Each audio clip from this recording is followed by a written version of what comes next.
What is up, peeps? FWTV HD here, and I'm going to show you how to get the best audio out of what you have, to be honest. So you're going to use this program here, that is Audacity. I'm hovering my mouse over it now, and what you need to do is you need to go and open that up, and once it's open, this is what you're going to see. You just click OK or X, that doesn't matter really much, and you need to choose which microphone you're going to use. I'm using the microphone Blue Snowball. I'll show you it right now. That is the microphone I use. It's probably recommended for YouTube videos and other stuff like that, and yeah, it is actually probably the best for its price you're going to get out there for now. If you want, you can also get the Blue Spark, which is also used quite widely over YouTube, so this is for YouTube as well. You can also use it for vocals and stuff like this site, but I'm focusing this mainly on how to get the best out of your audio.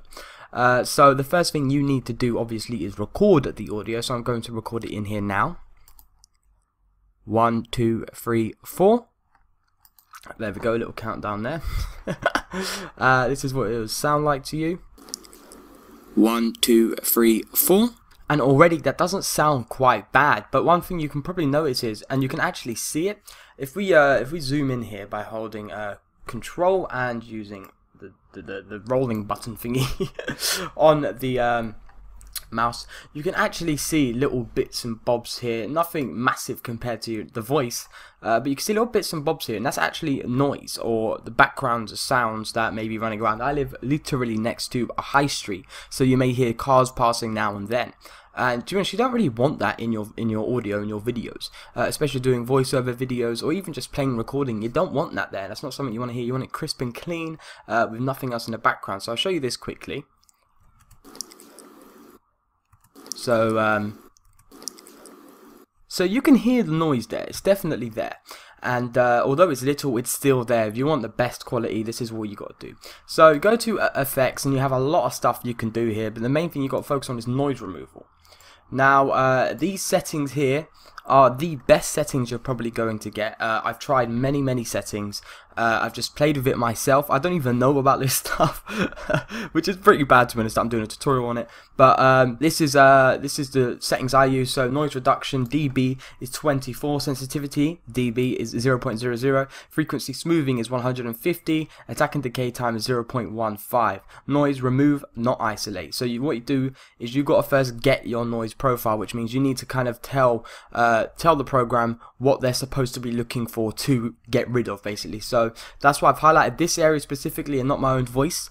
So I click get noise profile, hold Control A to select everything, and then go to noise removal again and click OK, and it will start to remove it, and you can see it's completely silent around this area. That's because it's removed it, which is quite nice. So I'll show you what it sounds like now. So as you can see, it's absolutely nothing.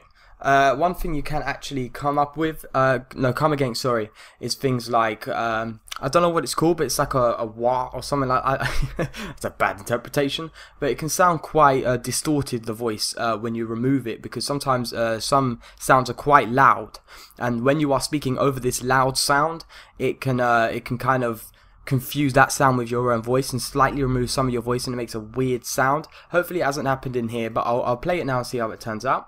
1, 2, 3, 4. 1, 2, 3, 4. And that sounds literally perfect. That sound, you can't hear anything but my own voice, and it's absolutely perfect. But if you are to hear some sort of kind of distortion in the voice, one thing I actually do, which does happen to me sometimes, I actually add another effect, and that is simply bass and treble. Use these settings: bass 8.8, sorry, 12.5 on the treble, and the level is -12.7, and you also tick the enable level control. You click OK, it will go de-amplify because it's adding bass and stuff like that, so it will be lower in sound. You can just, if you want, you can just literally re-amplify it by going amplification. I do 12.7, but obviously you just use the slider and how much you want to. Click allow clipping, click OK, and it'll just bring it up. But what it sounds like with bass is like this. 1, 2, 3, 4. So there we go, guys. That is literally pretty much it. There's nothing great you can do, and it's just primarily to get your voice crispy clean. So follow those little methods, and you will probably get the best out of your microphone. Again, I do recommend you get the Snowball and stuff like that. It's quite nice. I know this is very quick, but I just wanted to make sure it's quick. Nothing too complex for you guys. Again, this is for like beginners and stuff who's just started out on YouTube. And yeah, thanks for watching, guys. This has been FTWTV HD. Slap that like button in the face if you enjoyed. Click the big subscribe button coming on the screen right now. And peace.